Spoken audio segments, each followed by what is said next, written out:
Now for reason number 2, I could never get my arms around the 2012 Thunder, which is actually reason number 1.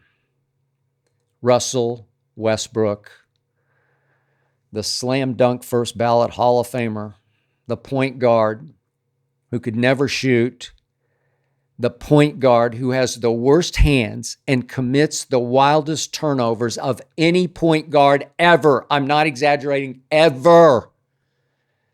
That's why I nicknamed him WESTBRICK back in 2012, and that's why when we showed his almost daily montages of comical turnovers on television, we often put clown music underneath the video packages. Just pure comedy. Sad comedy.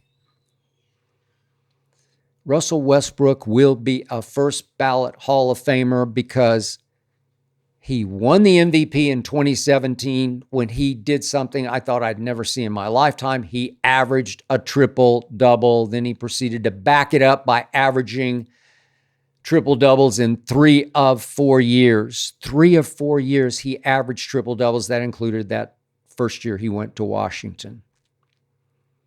He averaged triple-doubles because nobody in NBA history has played harder every single jackhammer dribble than Russell Westbrook. He's the best 6'3". I'm not even sure he's that tall. That's what they list him as. Best 6'3" rebounder ever. Just an explosively athletic terror of a rebounder, especially offensive rebounder. But he's also as egomaniacal as any player ever. Always driven more to stat and star than to make winning plays. Russell Westbrook has always played exceptionally hard, without conscience, without remorse, without memory, without perspective. He's played hard for Russ. Weirdly, and you can laugh at this if you want, but it's almost like he selfishly fed teammates just to achieve triple doubles. He wasn't a big assist guy to start with, but he learned, if I drive it,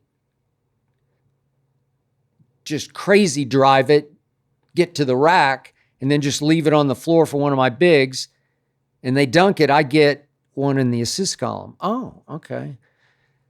So he was achieving triple doubles by launching himself for rebounds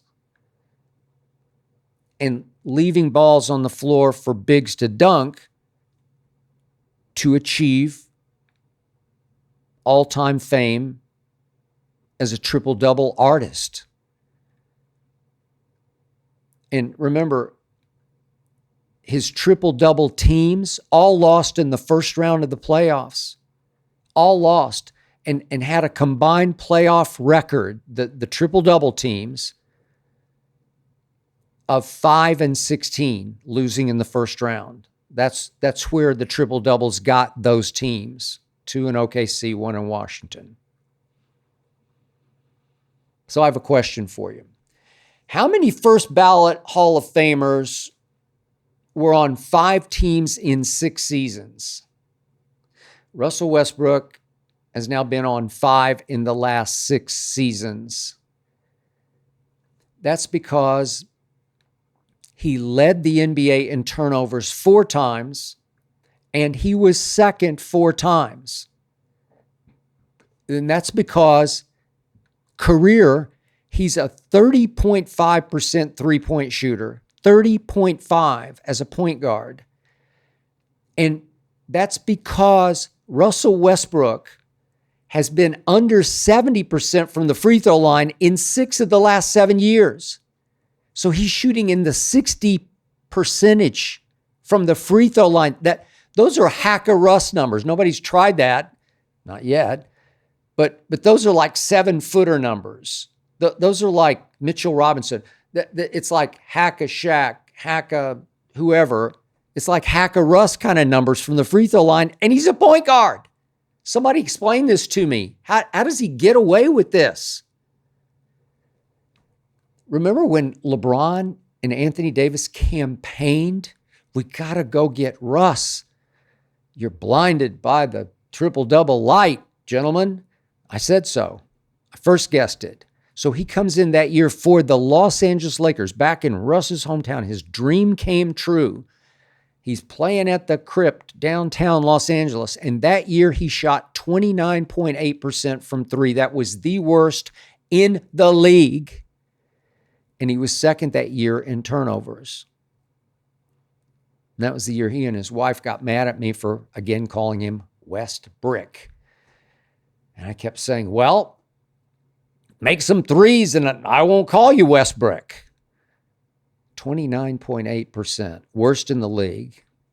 And after that season ended, LeBron James and Anthony Davis campaigned to get Russ out of LA.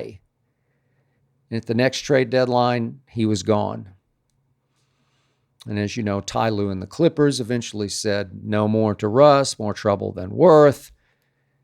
And this year, I got to tell you, I was shocked when Joker in Denver started campaigning to go get Russell Westbrook, another superstar blinded by the triple-double light. Can't you see past the triple-doubles and the hard-playing Russ? Yet Denver did sign slam dunk first ballot Hall of Famer to a deal that was worth only $3.3 million this year. This is Russell Westbrook, and $3.5 as a player option next year. So you say, well, that was a low risk, right? Well, not to me, because it's just a flat out risk. Not worth a dime to me. Speaking of dimes. So this year, coming off the bench for the Denver Nuggets, Russell Westbrook played 28 minutes a game, 75 games. He averaged 3.2 turnovers a game.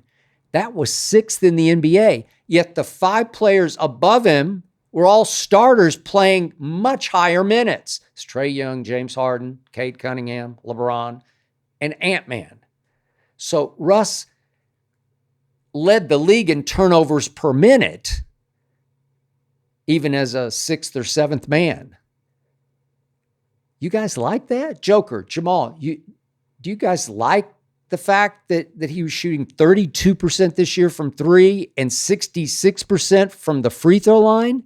Did that help you or hurt you? So we just watched Russ in 7 playoff games against his original team, OKC. And in those 7 games, Russ shot 21.9% from three. You guys like that? Man, I don't get it. Then, fittingly, Sunday's Game 7. What goes around came all the way back around to Russ back in his old stomping grounds in OKC. Denver was up 11 with 5:07 left in the first quarter. I'm a little shaky at that point. Aaron Gordon was playing. Don't tell me that's an excuse for Denver, because he played. He also had a game-high 11 rebounds. Thought he played very well early on. But at that mark, 5:07, they're up 11. That's when Russ was first inserted into the game. And right on schedule, guess what happened? Russ proceeded to play 22 minutes the rest of the game, 22 total minutes, and was a minus 34. That's the 4th worst plus minus by a bench player since the stat originated 30 years ago, the 4th worst in a playoff game. That game, fittingly, turned the moment Russ stepped on that court. And over the final 5 minutes of the first quarter, remember, Denver was up 11. Russ had 2 turnovers, and they were really bad. They were comical. And he missed a layup. Couldn't finish a layup at the rim. Wild hands. And Oklahoma City cut the lead to 5 after the first quarter. Then Oklahoma City won the final 3 quarters by a combined 104-67. Russ changed the game. Thank you, Russ. I seriously wonder if Denver will want him back next year, even though they do owe him $3.5 million for next year. Is it possible that Russell Westbrook played his final NBA game Sunday in Oklahoma City? Would a 6th team in 7 years want him next season as he turns 37 years of age? I've said this before, and I'll go to my grave saying it. Russell Westbrook would not be in my Hall of Fame. I get the triple doubles, but man, the shooting and the turnovers just cancel them out. Just disqualify him from Hall of Fame, slam dunk, first ballot. I will never forget, after the first half of Game 2 of the 2012 Finals in OKC, my hometown, I was there. Magic Johnson, working for ABC, called Russell Westbrook's first half, that's Game 2's first half, the worst half of a finals game he'd ever seen a point guard play. Magic said that. Russ shot 2 of 10 in that first half. No point guard ever knew how to win better than Earvin Magic Johnson, who invented winning time for the Showtime Lakers. And Magic was offended by how selfishly Russ played in that first half, by how little feel he had for making winning plays. And he said so on national TV, did Magic Johnson.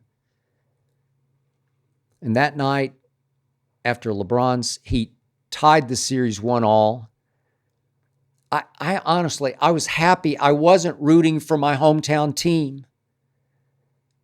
I was actually happy when LeBron James won his first ring by beating my Thunder in 5 games. And by the way, in those 2012 finals, think about this. Future first ballot Hall of Famer Russell Westbrook went 3 of 22 from 3. That's 13.6%. That told you all you needed to know about what was to come from Russell Westbrook. Now, before I get to my third reason that I couldn't love those 2012 Thunder,